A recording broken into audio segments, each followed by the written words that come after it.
Hello, this is Julianne Good, and this is Psych One-on-One. Welcome.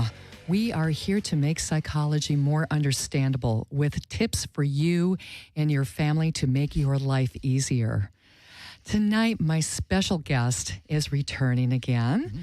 Thank you. Mm-hmm. His name is Scott Elmore, and I'd like to tell you a little bit about Scott. He is a doctoral candidate of clinical forensic psychology.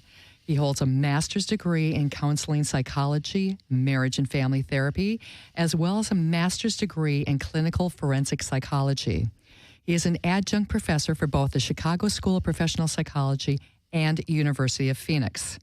Scott's area of research is in the area of high-profile mass killings and the impact of media has upon their juries.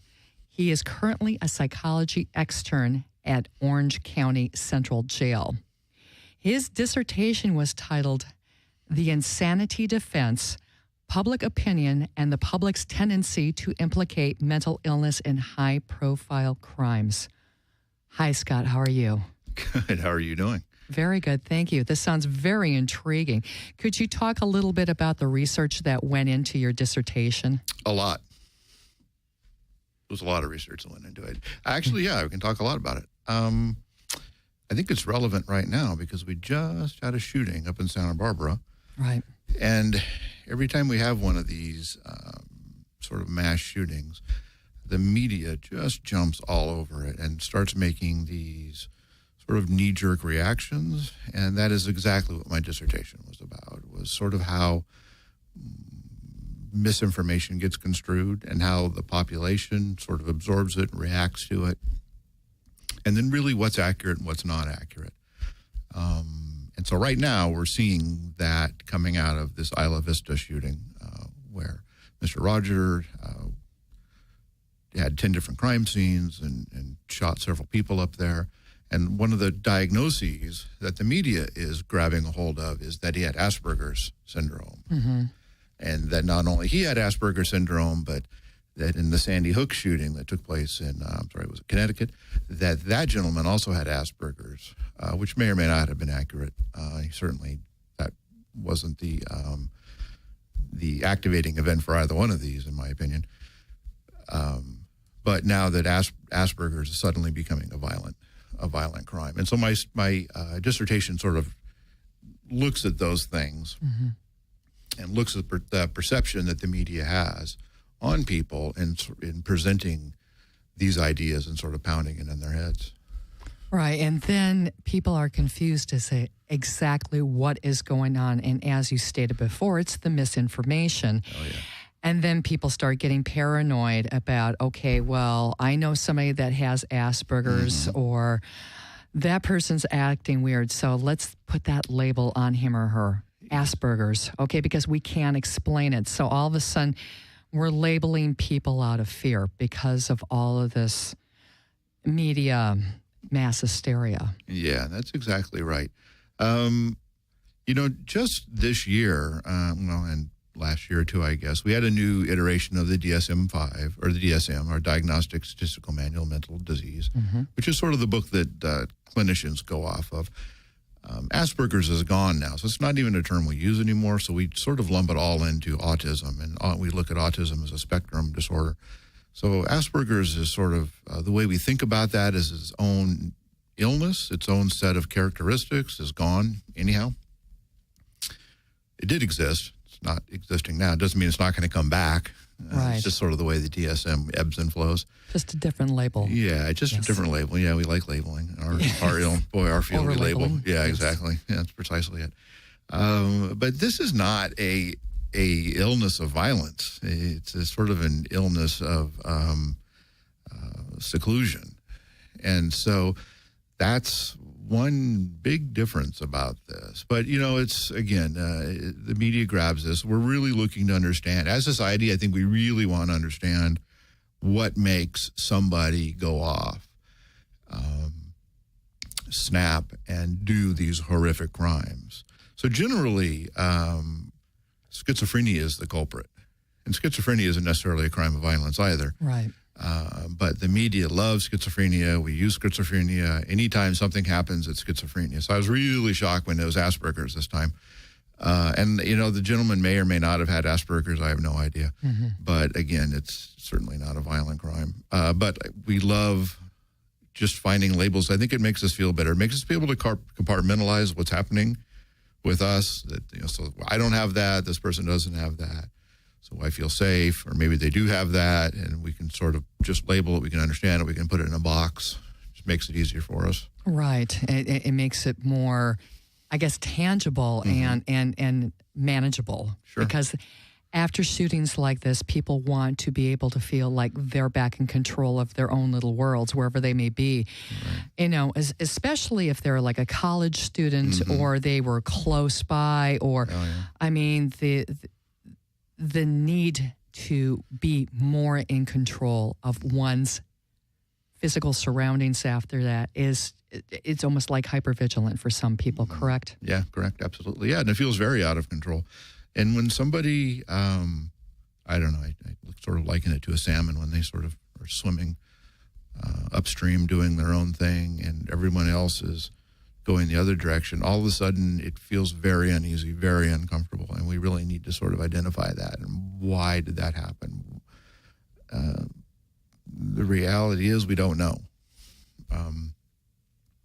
There's lots of potential culprits to that, but to just say this is the reason or these two things were the reason, it's very difficult to determine that. And that's one of the pushes that are coming out of this, is trying to, out of this particular shooting and any shooting, but right now in the media, what's going on around Santa Barbara and the media is trying to sort of isolate and predict, if you will, the behaviors that are going to determine who is going to be the next mass shooter and who is just sort of thinking about those sorts of things. So those are two very different people. Yes. Lots of people have feelings of rage or feelings of sort of irrational thoughts, but they're not particularly violent, and that's okay. And lots of people then don't step over into the violence, but sort of doing a risk assessment and determining who then is going to take that next step and become violent. That's a very difficult and dangerous sort of proposition for society to just sort of go in there and start grabbing people who are acting a little bit bizarre, a little bit crazy, and say, well, I think you might be the next person who's going to act violently towards people, and we're going to take some radical step against you. It's just not that easy. It isn't. It really isn't. I mean, we still have freedoms in this country, and just to sit there and try to predict who is going to be the next mass shooter it has to be damn near impossible. Yeah. Seriously, because, we were talking about before with the police up in Santa Barbara, they had a run-in with Aaron Rodgers. Now, it was 3 months before. About 3 months ago, something like that. Yeah. And as you were discussing before, he probably had some really good manipulation techniques, and he was able to pretty much BS his way through that encounter. He was able to maybe bamboozle his parents and his therapists. And, there are psychopaths out there that have those manipulation skills down to a fine art. Yeah, and that's exactly right. And I think we saw a lot of that in this case. The police are limited. They have limited resources and limited training in this, and that's the unfortunate situation. They're not mental health experts, and we don't expect them to be. We don't train them to be mental health experts. When the officers go out and assess these groups of people, and I'm sort of at the edge of my expertise on this. I'm not a police psychologist, but I'm sort of comfortable in discussing what they do. But I've certainly never trained police officers. They're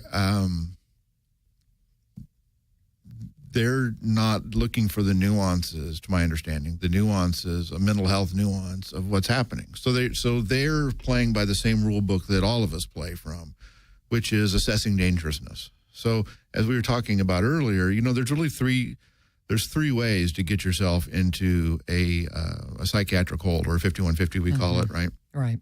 So you're looking for dangerousness to others, dangerousness to yourself, or grave disability. And that's it. That's a vehicle that we have, you know. Now, there's wiggle room in each of those sort of categories that as clinicians we use, but you need to express a danger to yourself, a danger to others, or that you cannot take care of yourself. Like, if we leave you alone, not good things are going to happen to you. And that's it. And if you're able to, even if you have all kinds of craziness going on around you, if you're able to explain to the police that none of those three apply to you, they're probably going to leave you alone, because they don't have the immediate grounds right then to put you on a mandatory hold. Right. They have to see that type of behavior right at that moment. Exactly. Instead of hearsay, because for many, many years before that the criteria for 5150 went into place, people would be calling up. They would be trying to institutionalize their friends or family, and that was kind of way off control. So now we've got some strict criteria for calling in a 5150. Right. And that's our criteria right now. I mean, there was a time in our country where, you know, the vans would drive around and we could pick up anyone we would want and hospitalize you. And to a greater or lesser degree, that stopped. And probably that's a good thing. You know, the vast majority of the population does not get hospitalized. But in certain situations, we're not able to hospitalize people that probably do need to be hospitalized in a timely manner. So it's a lot more difficult to get people hospitalized against their will. Yeah, well, and again, how many of the psychiatric hospitals have closed down since the 80s? A tremendous amount. So we have 4 open right now in California. Right, that's it. Yeah. That's sad there too. If the listeners would like to participate in this conversation, call up and ask questions, make comments, please call in at 800-893-9562. Again, that's 800-893-9562. We were discussing before, Scott and I, that with so few mental health hospitals in the state of California now, that many of the mentally ill population are now going into the jail system. Can you discuss that a little bit, Scott? Yeah, that's exactly right. Now, I work in Orange County, and we have a rather small population by comparison in terms of counties. And our psych ward, if you want to call it, in jail is full all the time. LA County is gigantic. And they have, rather boast, one of the largest psychiatric facilities in the nation in terms of their jail system, like Men's Central Jail. The amount of people they service in their psych ward up there, it's like a state psych hospital, you know. And the clinicians it takes to run it and this sort of thing. Ours is small by comparison, but full and compacted all the time. And that's, I think, just a statement of where we are as a society. We don't have the resources on the outside for people to go anymore since the deinstitutionalization, like you said, in the 80s. We had just very severely mentally ill people out roaming the streets and nowhere to go. And so the issue is then there needs to be a place where they can go to get services. And just as we were saying earlier, when the police get called, this is a group of people that cannot say no. In the case of Mr. Rogers, he was able to manipulate his way out of that and even wrote in his diatribe. The manifesto. Thank you so much. Yes. That if that had gone the other way, if they had spent more time, that they would have uncovered his plan and this sort of thing. So you can really feel the manipulative nature of him. But there needs to be a way for, I'm sorry, I lost my train of thought here, the police to be able to intervene with these people who are in need of service and take them someplace that's not the county jail or the prison or someplace that's a stopgap. Because jail is not the place for them. Prison is not the place for them. It's not necessarily illegal to be mentally ill. Right. The acts that they're committing due to their mental illness, you know, are illegal. potentially, but the act just of being mentally ill is not a crime. For any of us, right. Yeah. Right. Yeah, and that needs to be, that information needs to be getting out there more, I think, versus people that are afraid to come forward and say, hey, you know what, I've got a mental health issue here. I need to have some help. Yeah. And having that help available. Although there are more avenues now to be getting the help that one needs, which is fantastic. But hopefully they get it at the beginning of this process, versus once it's too late and, after these mass shootings, because these are happening more and more, people. This is a scary thing. This, to me, is the canary in the coal mine. What is happening to our society here, that they feel this is the only way that they can finally, release all of this tension and anger of, whatever's going on in their brains. It's tragic.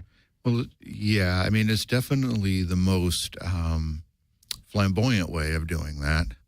There's certainly other ways of releasing that, but they've chosen the most exaggerated way of releasing those tensions and emotions and rage and all of this sort of thing. So what are some of the personality traits of mass shooters?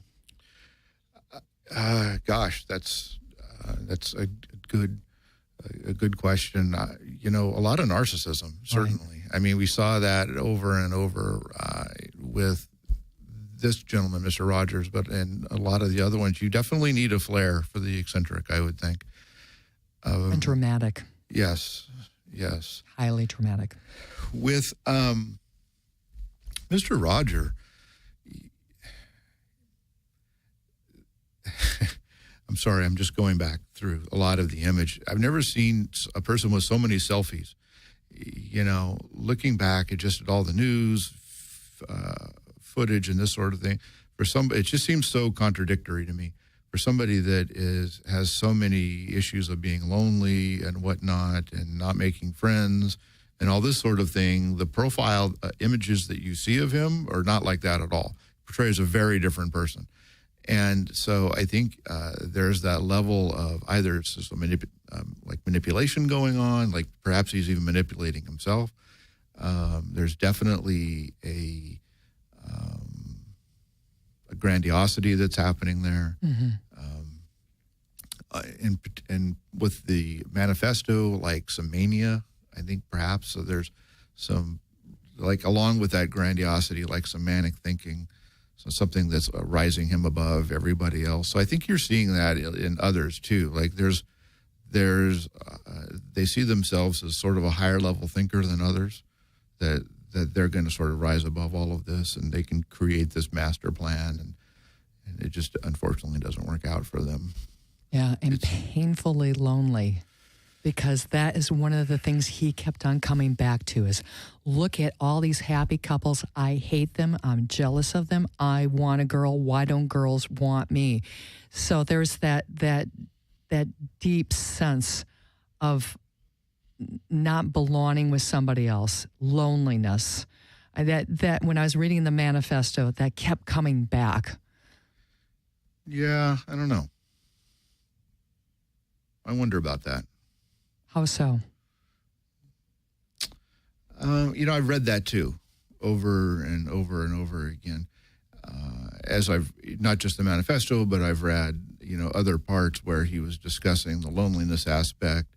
It seems so incongruent with me, with how you see, again, the images of him, the videotapes of him. He seems rather gregarious and engaging. I don't know. It just, I don't know. Without meeting him, without knowing him, without talking to him, obviously we're not going to know that. And I'm not his clinician. Something just doesn't fit for me there.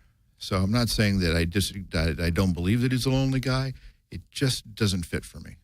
That's interesting. So almost like two separate personalities. Yeah, one that he's writing about and one that he's living. And it's like They're probably touching, and somewhere between there is the reality, like a little Venn diagram. But there's almost like two completely different circles for me. Yeah. Yeah, no dialogue between the two, which does happen to people, which is very fascinating to watch. Yeah. Interesting. And so perhaps that is where his struggle is the juggling those two personalities. I don't know. And so where and how that becomes violent, how that interprets into this violent act, my guess is that there's an underlying psychiatric disorder that either is diagnosed or undiagnosed, something we haven't heard about yet. Most often in these cases of mass shootings and this sort of thing, there's a diagnosable mental disorder that follows them, something that is occurring in their brain where their brain chemistry is just not exactly as it should be, functioning as well as it should be. That's sort of generating pushing a lot of these buttons. So my feeling is there's something else going on there that fits with my thinking on this, along with the mania and some other things that I would have picked up on in terms of reading this that would have pushed that for me. So I don't know that, to me, it's just a complete personality disorder, a complete personality issue. Which are very hard to treat. Yes. Yes, they are. Yes, they are. If they want to be treated. That's right. Those personality issues are fun. Yeah, those access to diagnoses are very, very difficult for anybody. They are. Yes. So we're going to come back to that. Okay. I would like the listeners to know that I am doing therapy in Cerritos, California. If you would like to come see me, my phone number is 562-234-4650. Or email me at jgoode8@verizon.net and contact me about anything. I'd love to hear from you, okay? We're going to take a small musical break. Thanks.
Hi, welcome back to Psych One-on-One with Julianne Good.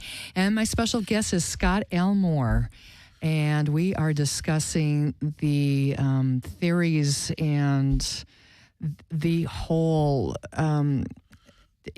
findings and understandings about the mass shootings, especially the Isla Vista mass murder that happened recently. So, Scott, is it possible to predict who will commit the next mass murder?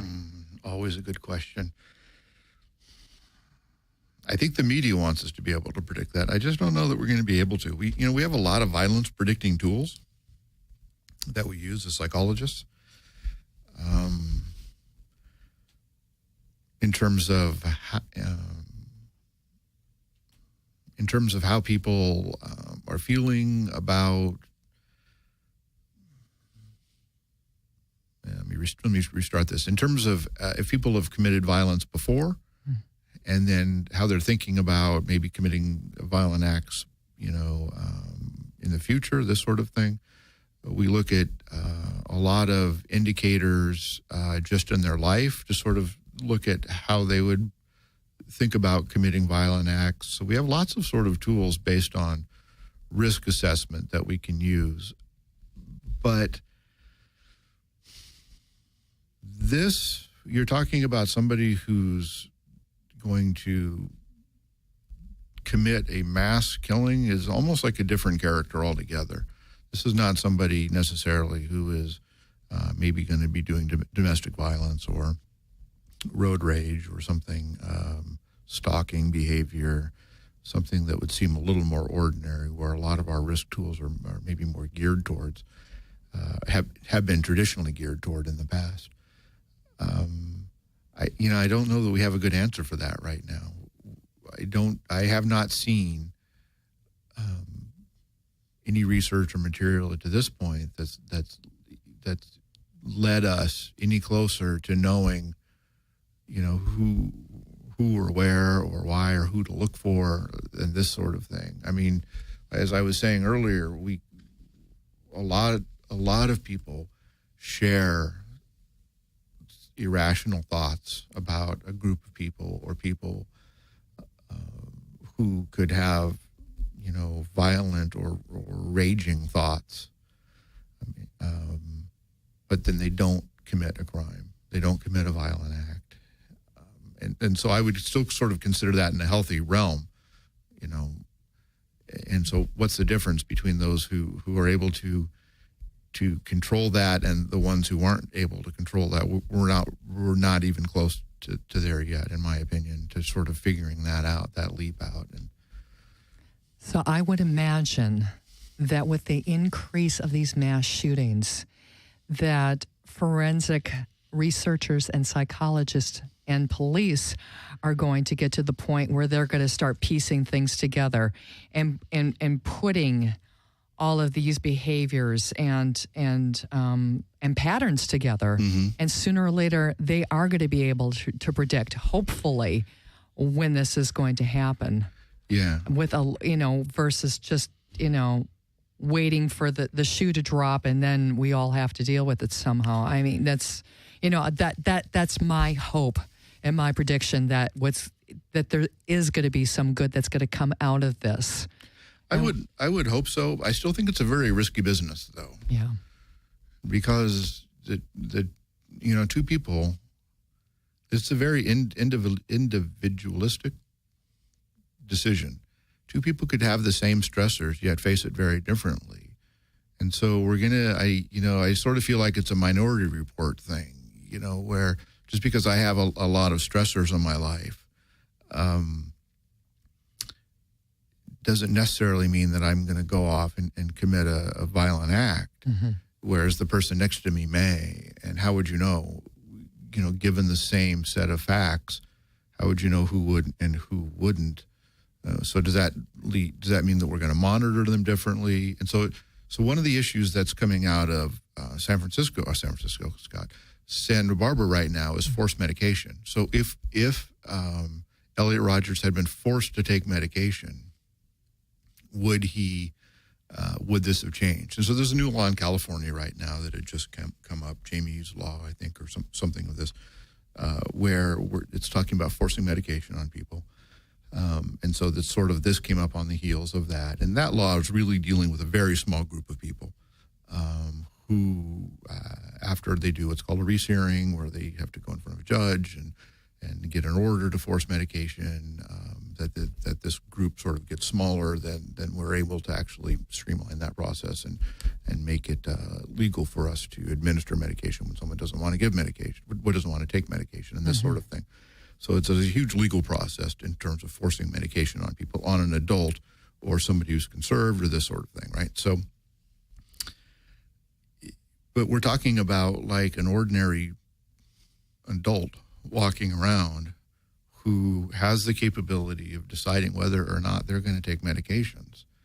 And so one of the things that's coming out of this is, can we take psychiatric patients, and that's a very loose term, and force them to take medication? So I don't know about that.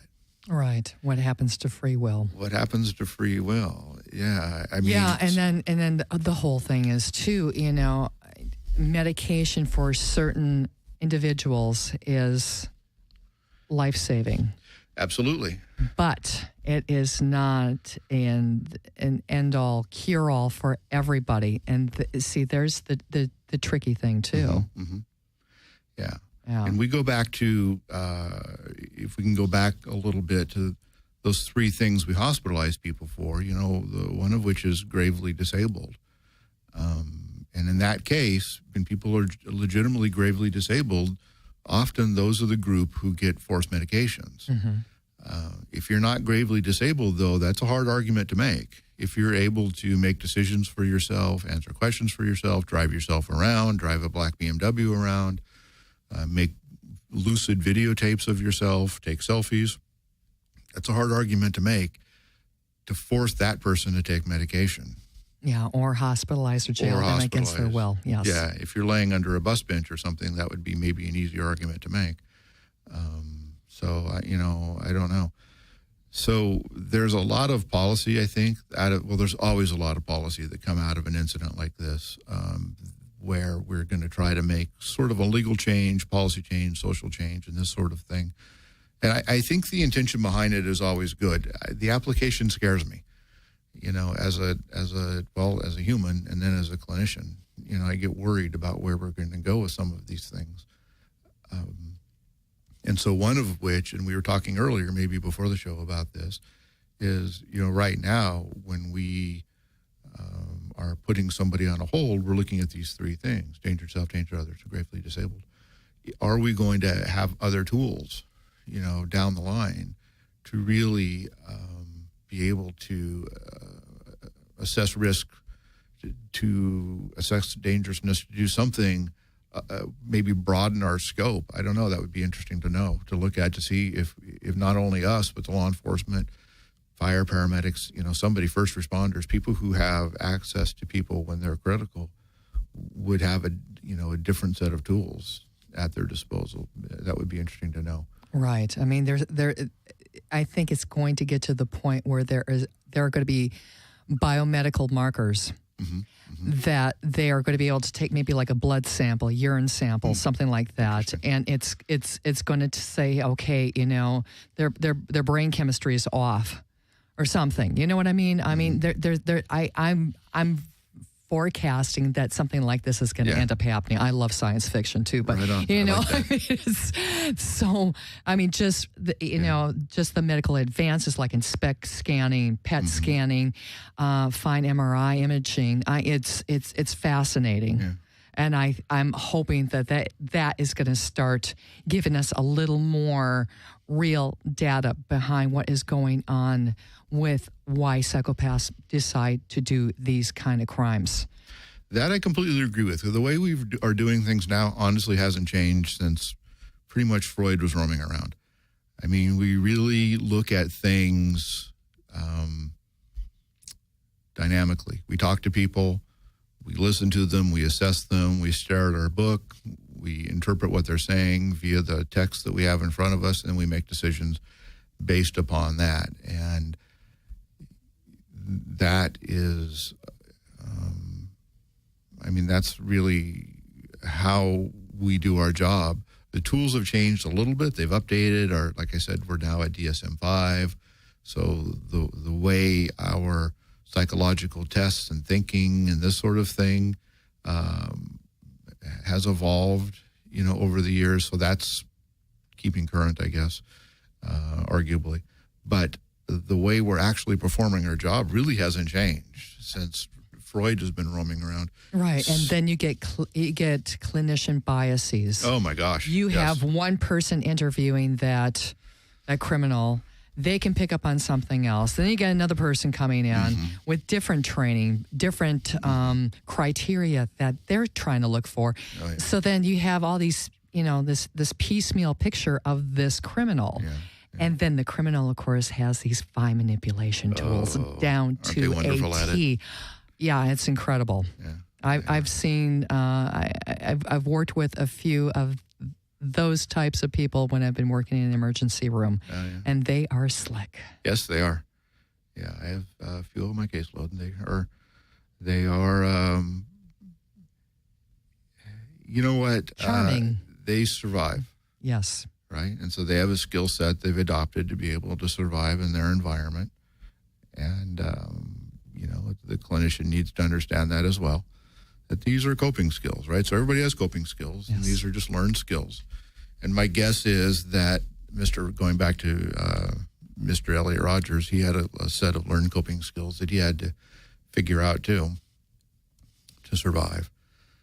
We all have to manage in our own environment. So what his manipulative skills were, or his shyness, or I don't know, whatever he was dealing with in his own skin is things he had to cope with it and learn to cope with in his environment as well. Right, which we will never know of. Yeah, exactly. The medication issue, though, is going to be very interesting to watch. I mean, there's going to be so many laws that come out of, or try to come out of this, because this is, every time we have an incident like this, and they're horrible, everyone is awful, and they seem to just be getting worse.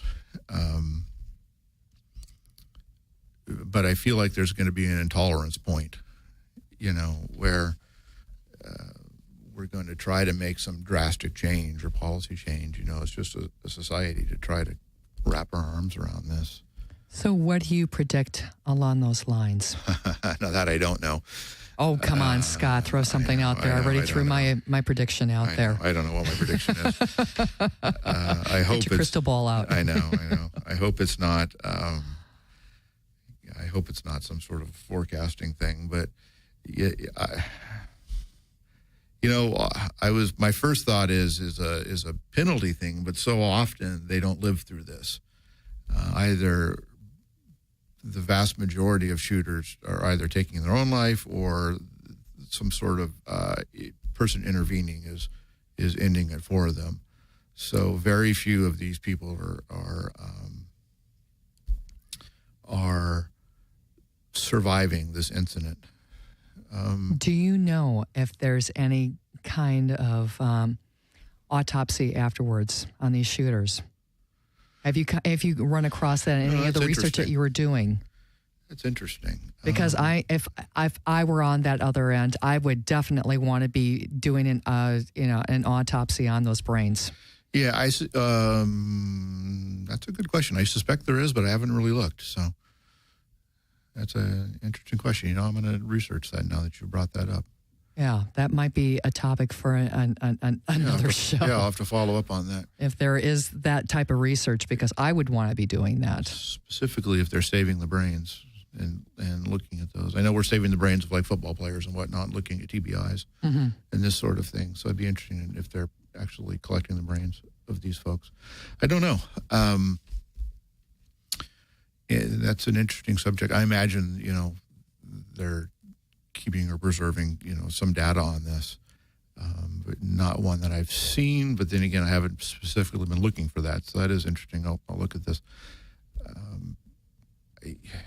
In terms of the crystal ball, I just don't know. My feeling is it's going to be something else, where it's going to be a change like more resource officers in schools or something like this that are able to engage these people at an earlier instance. Now this was a little bit different because this was a a citywide shootout. So this wasn't necessarily a campus shooting, a theater shooting, an Right. It elementary wasn't school contained. shooting. Yeah, exactly. So from that standpoint, it was a little different feel of a shooting, an incident to it. They're all just different, though. Every single one of them are different, and my feeling is that they're not going to plan. That there's that sort of grandiose thinking that if the gentleman was able just to get into the sorority, let's say, that would have probably been it for him, but that didn't work. So then plan B is you got to run around the city and do things. And because that didn't work for him, the plan starts falling apart very quickly. But it's what do we call it? Like magical thinking?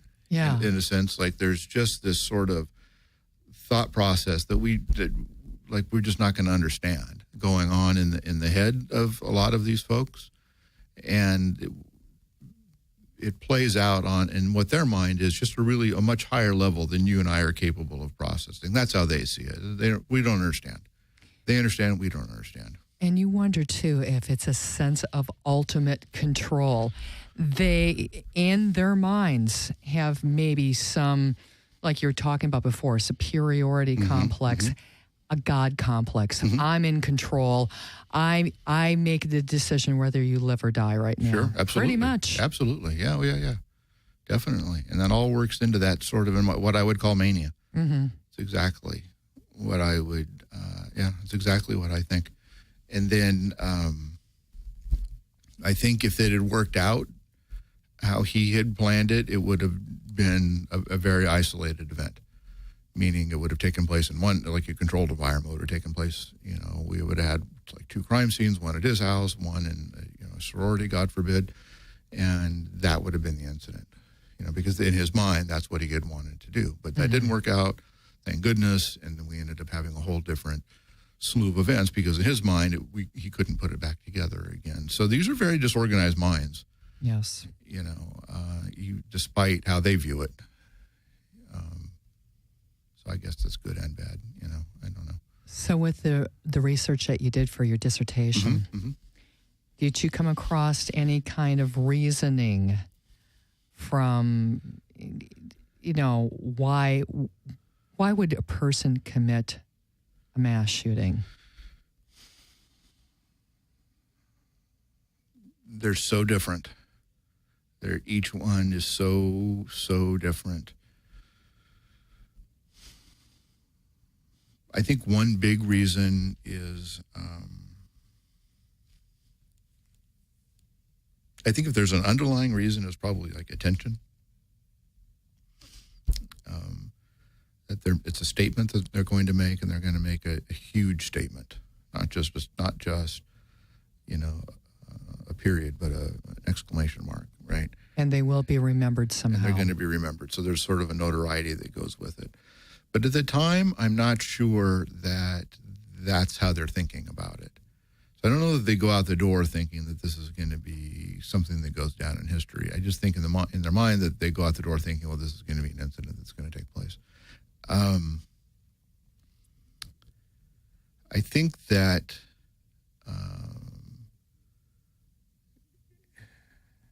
with the possible exception of the Fort Hood one, where I think there's a political, sort of a political motivation behind it, there was a religious motivation behind it.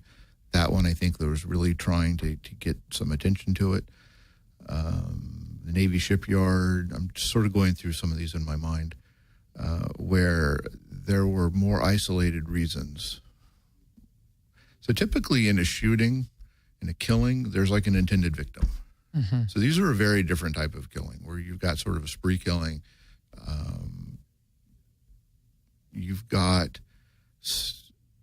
an act where you want to sort of be bigger than life and commit a crime. So the Aurora, Colorado shooting, the theater shooting, this sort of thing, where you're going to try to make yourself a little bit larger and sort of cause a scene.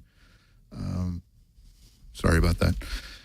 In the Jared Loughner shooting of Gabrielle Gifford, he was super disorganized, had a bit of a fixation, but talk about somebody who was just really disorganized, and obviously violent, and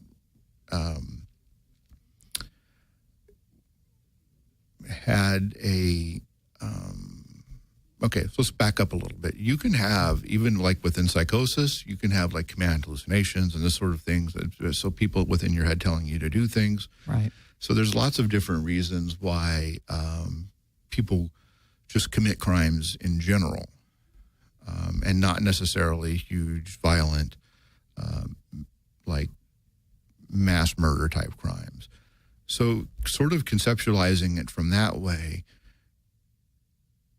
taking out that personality aspect of it, taking out that sort of grandiosity aspect of it, it's already difficult to sort of wrap your head around why somebody would just take a random person's life. Knowing that, once again, the vast majority of people who are killed are probably intended victims, all right? So then you get somebody who's not an intended victim, who's just a random victim. That's already confusing enough. Then you get several victims in one incident, and it sort of becomes, it balloons out and possibly becomes not about the killing at all, but about some sort of a look at me type thing. Look what I'm doing.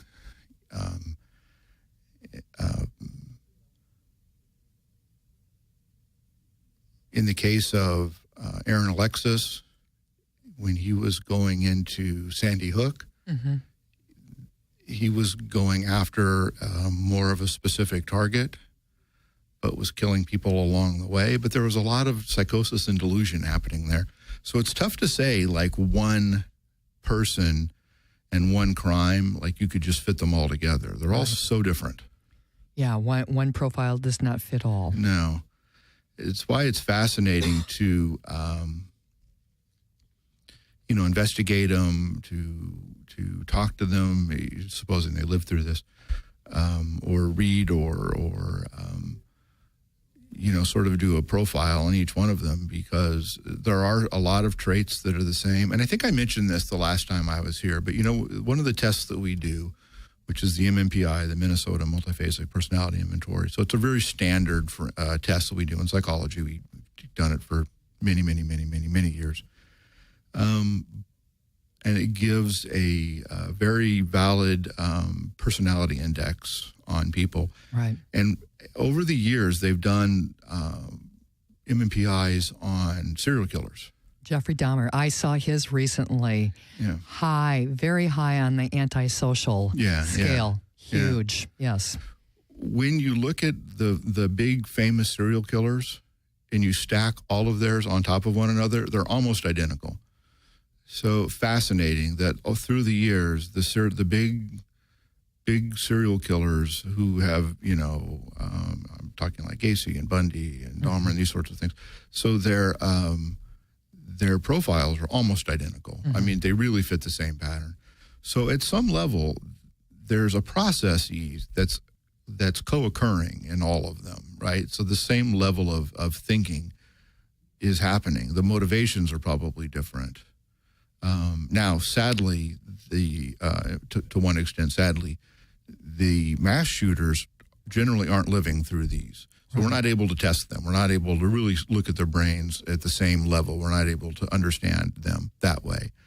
But with the serial killers, we have been able to. And so I would be very interested to have looked at that study to see if at some level, if at some brain sort of chemistry level, there is a commonality between them. And we're obviously not getting that chance. But psychologically, I think that would be fascinating. Yeah. Yeah, most definitely. So what type of a societal component would you say is fueling these mass murders? Is there any? What type of societal component? That's an interesting question. Yeah.